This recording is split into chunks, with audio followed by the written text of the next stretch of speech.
Hello. In this video, we will be covering Chapter 8. We're doing a small portion of Chapter 8 related to flexible budgeting. So let's go to the PowerPoint.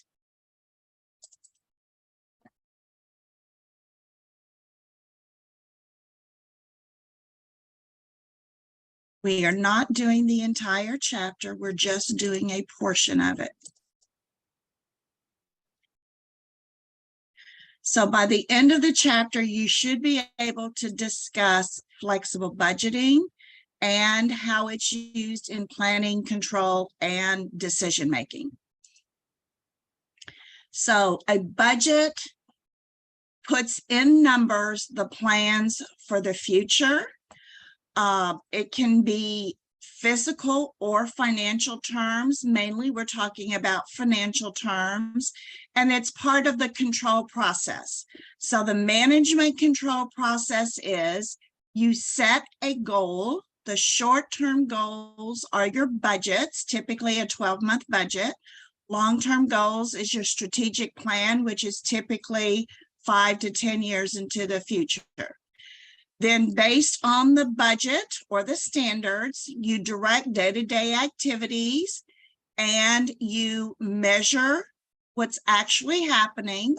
The accountant then records that as journal entries and puts it on a report where you're comparing actual to budget. Based on what is in that report, management decides what type of corrective action they need to take. How can they get closer to achieving budget? Or do they need to take corrective action? Or do they need to change the budget? Because the economic situation on which the budget was based has changed. So a financial plan for the organization as a whole. Advantage of the budgeting process, it forces managers to plan. It provides information for decision-making so we can improve our decision-making. It aids us in using resources and employees by setting a benchmark for evaluating the performance. And it improves communication and coordination. Communication is so important within an organization. We need to make sure that everybody knows what should be happening and how we can achieve those goals. So communication and coordination is extremely important. So what is the true statement about control? The answer to this is going to be C. You set standards, you receive feedback, and then you take corrective action. That's the management control cycle. Now, the problem with the traditional budget, traditional master budget is referred to as a static budget. It is developed for one level of activity. You might also have an incremental approach where you take last year's actual amounts and you adjust them for inflation. We also have what is called zero-based budgeting, which you have to make sure that you are letting the organization know that yes, you do need to continue making this product. So you have to prove that it's worth doing the product or continuing the activities that you've had in the past.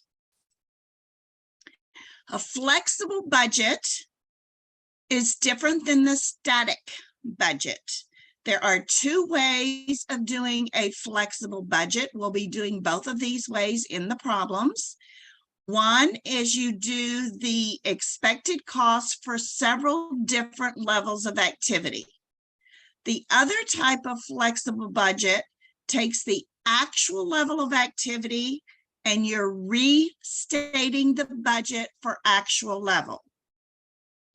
Can also be referred to as a variable budget. In the budget, variable cost will change with changes in activity.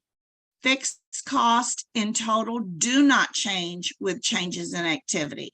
So when we are restating the budget for the actual level or doing a variety of levels, that means the variable costs are changing, but the fixed costs do not. So you want to make sure that you are comparing apples and apples, not apples and oranges. If your budget was based on producing 10,000 units and you actually produced 12,000 units, you would expect all of your variable costs to be greater than the budget. So what we're going to do is restate that budget for actual activity of 12,000 units and then compare actual to that restated flexible budget. We will calculate a variance. The variance is the difference between the budgeted cost and the actual cost. When actual costs are less than budget, the flexible budget, it is considered to be a favorable variance. When actual costs are greater than what you were budgeted, it is an unfavorable variance. So along with calculating the difference between actual and the flexible budget, you need to specify if it is favorable or unfavorable. So the two meanings of the flexible budget, one is doing a budget at several different levels of activity. The other is restating the static budget for the actual level of activity. The second type is what we're going to be using when we are comparing actual and budget and calculating your variances. Participative budgeting. That means that the lower levels of management do have input in how the budget is prepared. So you prepare a budget, send it up the different levels for approval. So all levels of activity have input into what the final budget is. How you set the budget affects the performance of your employees. So you should have reality in operating levels. You need to set the budget allowing for seasonal variations. You should be efficient, looking at efficiencies for the budget and looking at economic trends. If you set an unrealistic budget, you may have worse performance because people know they're not going to be able to achieve it, so they don't even try to achieve it. So it's best from a management perspective and employee behavior perspective to do realistic standards. So we've talked about budgeting a little bit, how it is part of that management control cycle. And we talked about how we will be doing flexible budgets, which is used in that management control cycle. Restating the budget for the actual activity level to calculate your variances. So now that we have discussed the budget, let us go to the problem shells and work through some flexible budgets. So this is our Chapter 8 problem shells. Remember that in many of my problem shells, I will be giving you information that could potentially be utilized in your working your problems, and also information that might be in the concept questions in your multiple choice. So we're going to start with exercise 8.13. We have all variable cost, direct materials, direct labor, variable overhead. Variable overhead are supplies, maintenance, and power. We have a variable cost per unit. The variable cost per unit does not change with changes in activity. It's the variable cost in total that will change. Then we have for fixed cost, We have supervision, depreciation, and other overhead.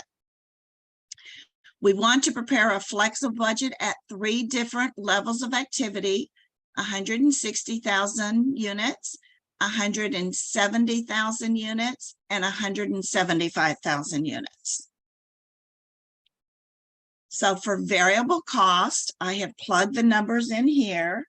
What we're going to do is take the $7.20 and multiply times the level of activity. So for this one, I'm going to do one of them, showing you what the numbers are. 7.20 times 160,000.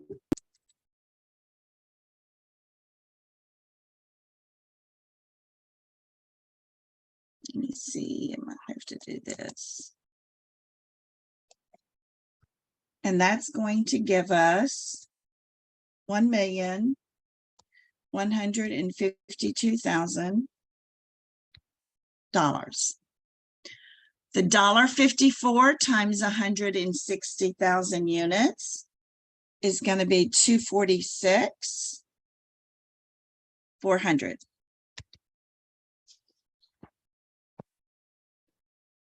Supplies is 23 cents times the 160,000, and that's going to be 36,800. 19 cents times the 160,000 is going to be 30,400. 18 cents, it's going to be a little bit less for cost, 28,800. The variable cost per unit is $9.34. Oh, didn't want that there.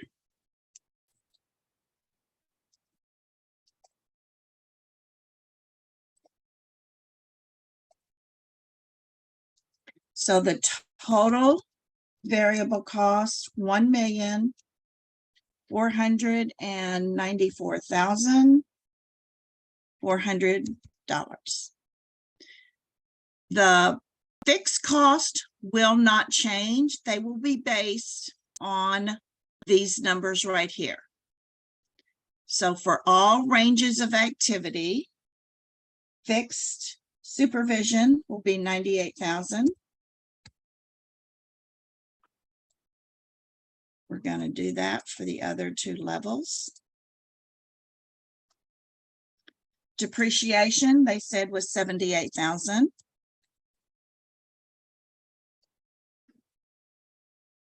We're going to do that for all 3 levels. Other overhead, 245,000.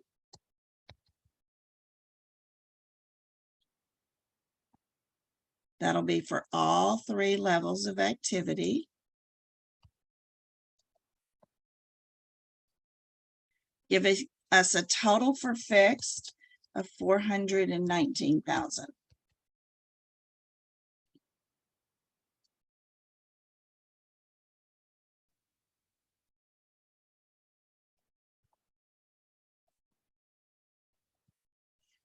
Okay, so to add up the total cost, the 1,494,400 plus the 419,000 should give us a total cost of 1,913,400.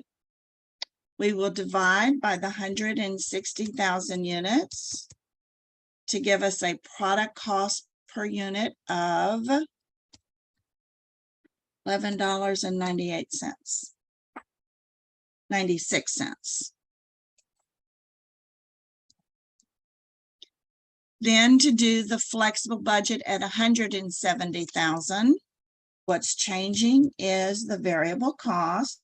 So for direct materials, it will be 1,224,000.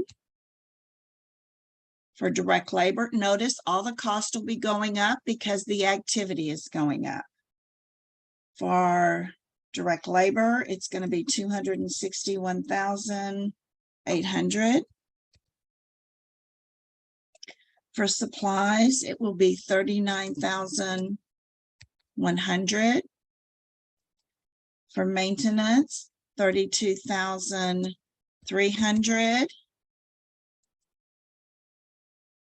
For power, 30,600. So the total variable production cost will be 1,587,800. Fixed costs stay the same. That gives us a total cost of $2,006,800 divided by the 170,000 units will give us a cost per unit of $11.80. The cost per unit is going down because you are spreading the fixed cost over 10,000 more units than you were here. So it's because the fixed costs stay the same that the cost per unit goes down when you increase production levels.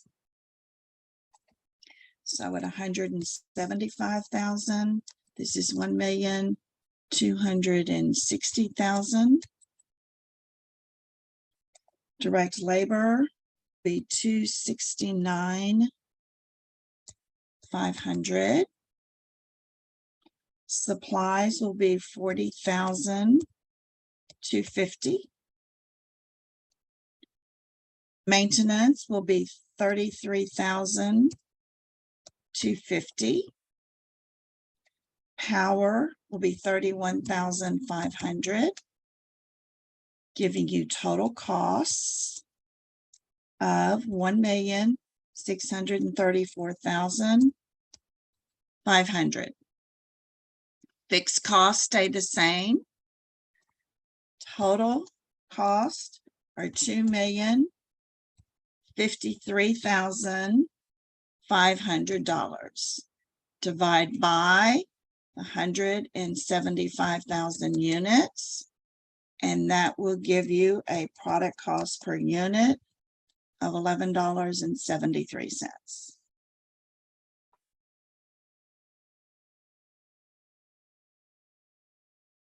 Three, what if the cost of maintenance rose to 22 cents per unit?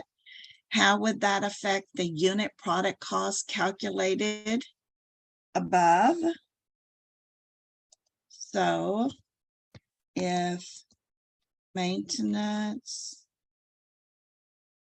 increases to 0.22 from, I think it was 0.19. Yes.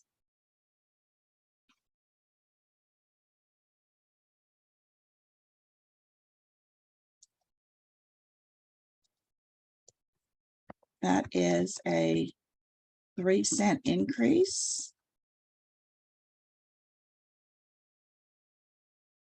Since maintenance is a variable cost, the cost per unit will increase by the 3 cents at all levels of activity.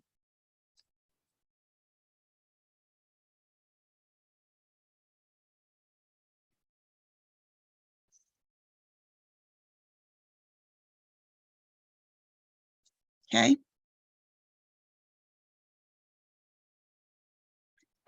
All right. We're going to be using this information. So the cost, variable cost per unit will be the same. Fixed costs will be the same. And they're giving us actual cost for 163,200 units. So we need to do the flexible budget for 163,200 units. Actual cost, I can go ahead and put those numbers in. These are the actual cost. So this one is 1,170,000. Direct labor was 258,000. Supplies was 38,100.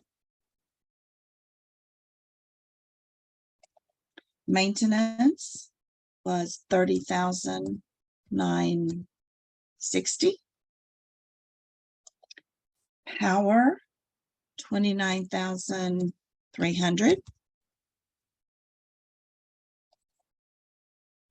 This was that $9.34. Total variable cost ended up being 1,526,360.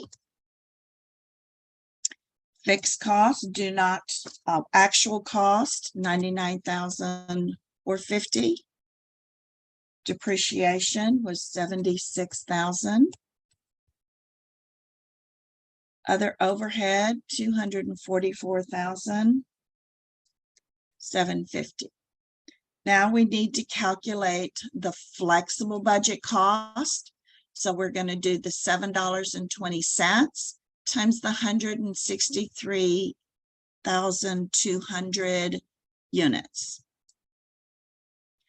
We do that, we will get 1,175,040. For direct labor, we will get 251,328. For supplies, we will get 37,536. For maintenance, we will get $31,008. For power, we will get 29,376. So total variable cost in the flexible budget is 1,524,288. These costs do not change with changes in activity because they're fixed. So 98,000, 76,000, 245,000 gives us the total of 419,000. Got to give a total here. This one is 419,750. So the variance, it's the difference between actual and budget. Since actual was less than budget, we spent less than we were allowed, it's going to be a favorable variance. So it's going to be 5,040 favorable. F is the letter for favorable. 258 minus 251, we spent more than we were supposed to. So 6,672 is the variance, and it is unfavorable. So we're using the letter U. 38,100 minus the 37,536 gives us 564 favorable. For maintenance, it's 48 favorable. For power, it is 76 favorable. The total variable cost is $2,072 unfavorable. For supervision, it is $1,450 unfavorable. There's no variance for depreciation. For other overhead, it's 700. 240. This should be 300. Is that 244, 750? 300 is what it should be.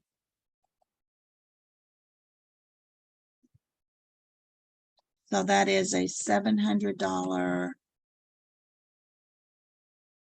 favorable. Nope, which one's actual?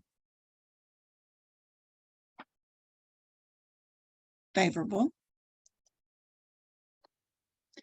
Then the total variance should be $750 unfavorable. You can either calculate the difference between these two, or you can add and subtract these variances. You should get the same results.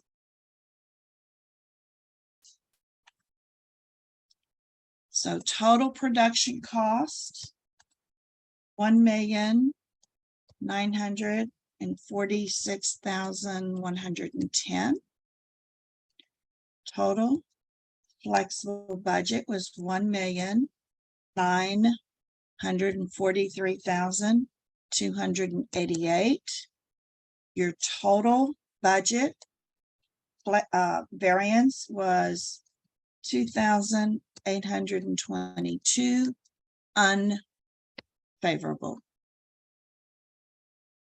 So this is your flexible budget where you have restated the static budget to the actual level of activity. What if Nassler's company's actual direct materials costs were $1,175,040? So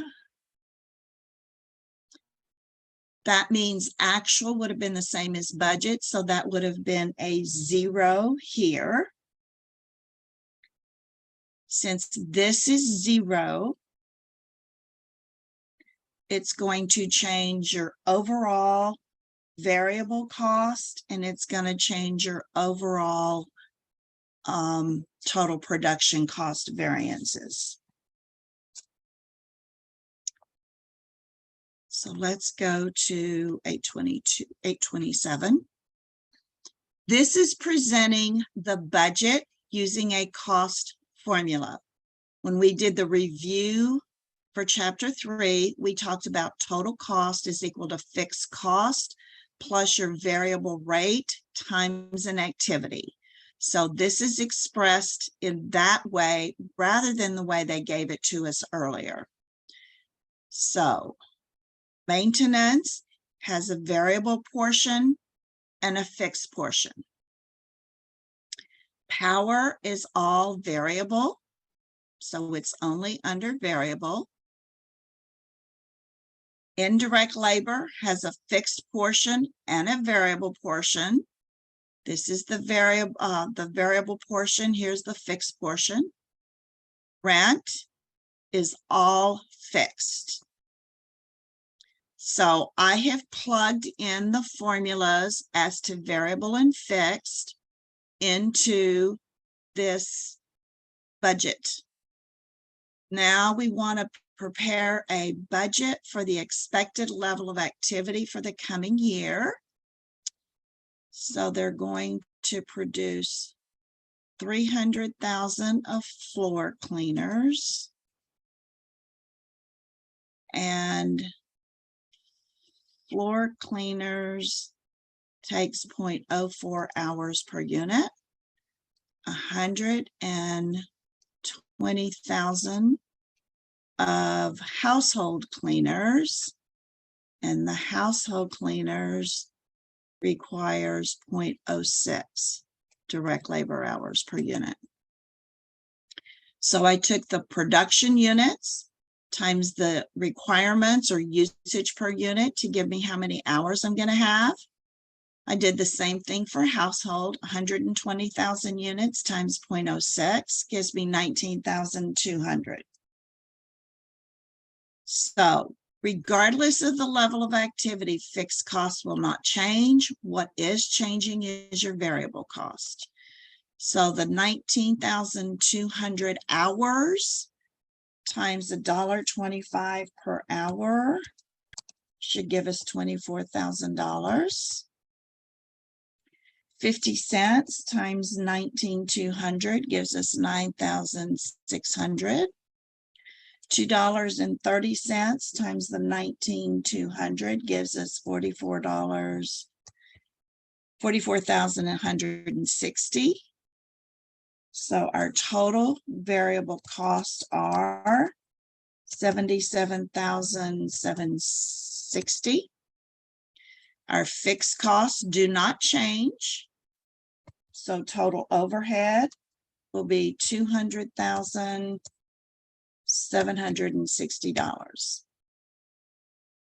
$200,760. Then in B, they want a 10% higher level of activity. So what I did is I multiplied the units times 110% times the requirement per unit to give me the new number of hours. Then in B2, they wanted a 20% reduction, which means I'm using 80% times the actual production. So that's how I got the 21,120 and the 15,360 that are up here in this flexible budget.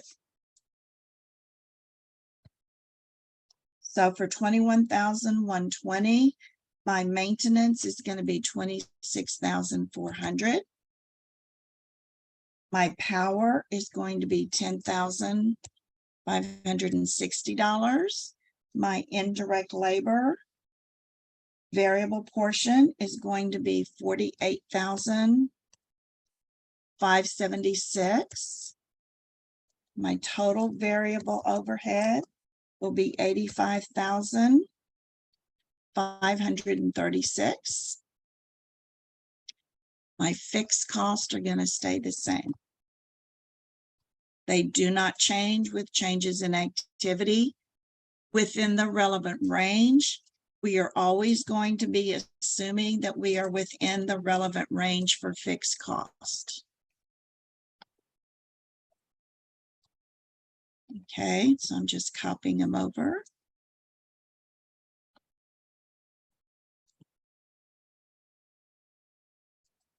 So the total cost for B1 is going to be $208,536. Total cost for B2, $185,208. So variable cost here is the 19,200. Power, 7,680. Indirect labor for the variable portion, 35,328. That gave us the total variable cost of 62,208.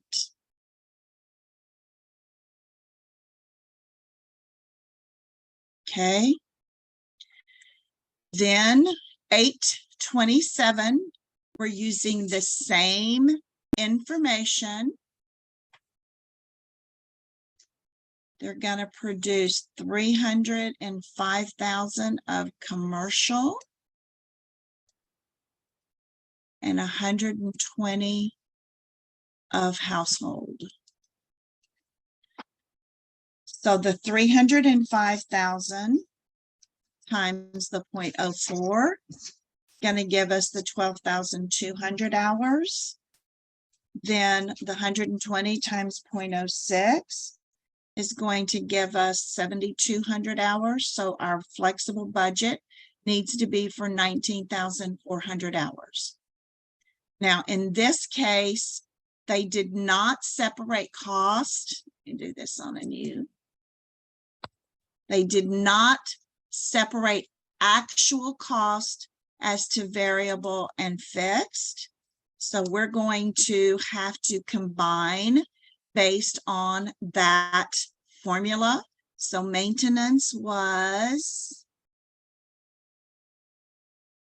here, let me pull this.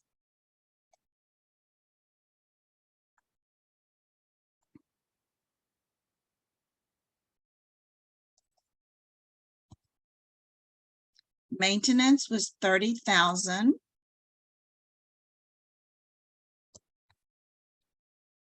Plus 1.25 times 19,400. And that's going to give us 54,250 for flexible budget. Power was all variable. It was 50 cents. So 0.50 times 19,400. It's going to give us 12,350. Indirect labor using this formula here, 65,000 plus 2.30 times 19,400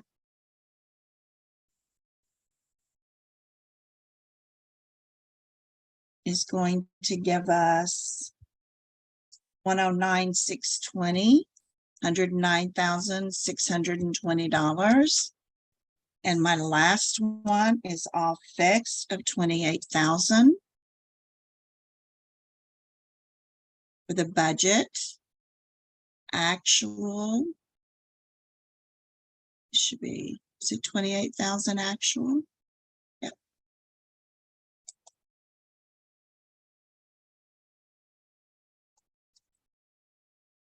Okay.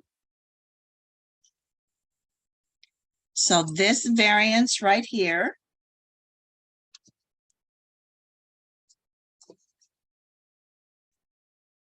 will be $2,650 unfavorable. This one will be 2,350 favorable. Actual was less than the budget. This one will be 920,000 favorable. This one will be 0.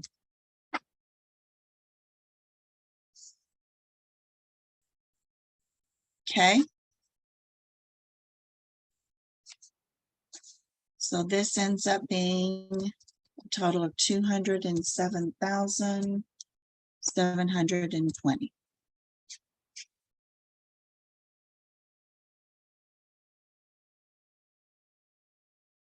So any questions on that?